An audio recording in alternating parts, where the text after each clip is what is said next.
이제는 성형수술도 간단하고 빠른 게 유행하고 있습니다. 칼을 대지 않고도 주사 한 방으로 성형을 하는 이른바 퀵 성형이 급증하고 있는데 그 실태와 문제점을 신재원 의학 전문 기자가 집중 취재했습니다.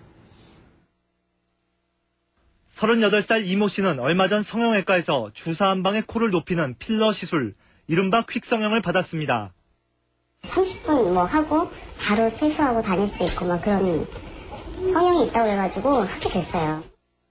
27살 윤모 씨도 눈꺼풀을 째지 않고 간단히 쌍꺼풀을 만드는 퀵 성형을 받았습니다.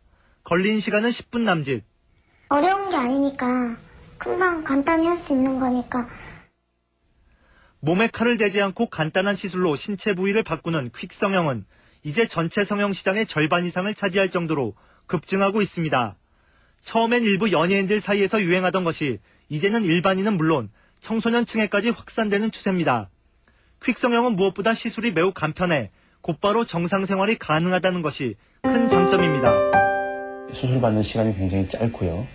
수술 후에 회복되는 시간이 굉장히 짧습니다. 그래서 일상생활에 거의 지장을 주지 않으면서도 시술이 이루어질 수가 있겠고. 쌍꺼풀 수술의 경우 절개 대신 눈꺼풀을 찝는 매몰법 퀵 성형이 대세가 되어가고 있고, 코의 경우도 예전처럼 보형물을 삽입하는 대신 필러 주사를 이용해 오똑한 코를 만들어줍니다. 사각턱의 경우 칼로 턱뼈를 깎는 대신 보톡스 주사를 이용해 근육을 축소시켜 갸름한 얼굴을 만듭니다. 또 자가지방을 주사해 유방을 확대하고 처진 엉덩이를 올려주는 등 원하는 거의 모든 부위에 시술이 가능합니다. 이런 장점 때문에 수술 부작용을 염려하는 사람이나 휴가를 길게 내기 어려운 직장인들이 특히 선호하고 있습니다. 이거 시간이죠. 거의가 좀 짧은 시간에 빠른 효과를 얻기 위해서 저 같은 직장인들은 휴가 빼놓고는 시간을 낼 수가 없어요. 그러나 이처럼 장점만 있는 것은 아닙니다. 자신의 신체 특성을 충분히 고려하지 않고 무턱대고 시술했다가 낭패를 보는 경우가 적지 않습니다.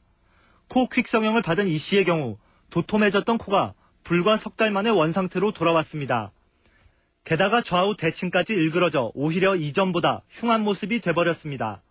몸에 해롭지 않고 그래도 영구적으로 간다고 해가지고 한 거죠. 설명할 때는 이게 좀 오래 간다고 얘기를 했어요. 네, 그렇죠. 그래야 대체로 하잖아요. 코 퀵 성형의 경우 효과가 길어봤자 2년 정도이고 환자에 따라서는 코 부위가 울퉁불퉁해지거나 염증 같은 부작용이 생길 수 있습니다. 이런 경우에는 단순히 위쪽만 높이려고 이렇게 주사제를 같은 걸 썼을 때는 오히려 나중에 시간이 잘 지나면서 코끝이 또 오히려 또 무너져 내리는 경우가 생길 수도 있거든요. 평소 네모난 턱이 컴플렉스였던 36살 이모 씨. 뼈를 깎아내는 것이 두려워 수술을 망설이다 2년 전 보톡스 주사를 이용한 사각턱 축소 퀵 성형을 받았습니다. 하지만 기대와는 달리 거의 효과가 나타나지 않았습니다. 병원 측은 계속 시술해야 턱이 갸름해진다며 그동안 무려 7차례에 걸쳐 한 번에 100만 원씩 하는 보톡스 주사를 계속 놓았습니다. 다른 병원 가서 턱 수술하겠다고 얘기를 했어요. 했더니 그러면 서비스로 한두 번 더 맞게 해주겠다 이렇게 얘기를 하는 거예요. 그 맞을 때마다 좀 화가 났어요. 또 맞아야 된다는 그런 마음적인 심적인 고통도 있고. 턱뼈가 발달한 이 씨의 경우 사각턱을 축소하려면 턱뼈를 깎는 수술이 불가피한데도 의사의 판단착오로 계속 잘못된 치료를 받은 겁니다. 원리 원칙적으로 뼈가 발달됐느냐 근육이 발달되느냐에 따라서 방법의 그 정확한 제한을 해줘야 되는데 실제적으로는 이제 여러 병원들에서 그런 상황들에 대한 제한이 정확하게 이루어지지 않는 것은 사실입니다. 비용도 적지 않은 부담입니다. 쌍꺼풀의 경우 100에서 150만 원, 코 필러 시술은 70에서 120만 원, 사각턱 축소는 100만 원 정도가 보통입니다. 일반 성형 수술보다 일단은 싸 보이지만 효과를 유지하려면 주기적으로 시술을 계속 받아야 하기 때문에 결과적으로는 별 차이가 없습니다.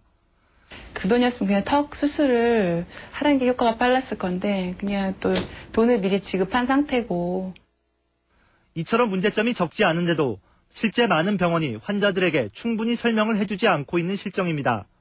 강남의 한 병원을 찾아가 코 수술 상담을 받아봤습니다. 코에 주사하는 필러 제제가 부작용이 전혀 없다고 말합니다. 필러가요. 부작용 같은 그런 건 없어요? 전혀 없어요. 아니 그러면 우리가 몇십만 원씩 들여서 그걸 왜 사? 20시간 된다는 거는. 게다가 필수 사항인 수술 전 의사와의 상담마저 하지 못하는 경우도 있습니다. 원장님 못 빼시는 경우도 있어요. 그러니까 뭐 원장님이 수술을 들어가셨거나 뭐 부재 중이시거나 이럴 때는 그냥 상담사 선에서 수술 상담만 하시고 예약 잡으시는 경우도 있고요. 퀵 성형이 이처럼 무분별하게 성행하다 보니 성형외과 의사들 사이에서도 부작용을 최소화하도록 기준을 세워야 하는 것 아니냐는 우려의 목소리가 나오고 있습니다. 네, 어떻게 퀵 성형이라는 이런 말까지 나오게 됐는데 이름과는 달리 간단하게 생각해서는 안 될 것 같은데요. 네, 그렇습니다. 퀵 성형의 경우 기존 수술법보다 효과는 분명히 떨어지기 때문에 확실한 수술 결과를 원하시는 분은 피하시는 것이 좋습니다. 예를 들어 쌍꺼풀 수술의 경우 눈꺼풀이 늘어졌거나 지방이 많은 사람은 퀵 성형을 해봤자 금세 풀려버립니다. 네. 그런데 요즘 사람들이 이렇게 성형 수술을 너무 쉽게 생각하는 것이 아닌가 하는 우려가 되는데 실제로 어떻습니까? 네, 아무리 간단한 퀵 성형이라도 엄연한 성형 수술입니다. 부작용도 있을 수 있고요. 성형 수술을 꼭 받아야겠다면 먼저 자신에게 맞는 수술법이 무엇인지 정확히 파악하는 게 중요합니다. 퀵 성형을 받는 것이 좋은지, 기존 수술법이 좋은지 혼자 결정하거나 주변 사람 말에 현혹되지 말고 가능하면 여러 군데 병원에서 충분한 상담을 받는 것이 좋습니다. 네, 신재원 기자 수고하셨습니다.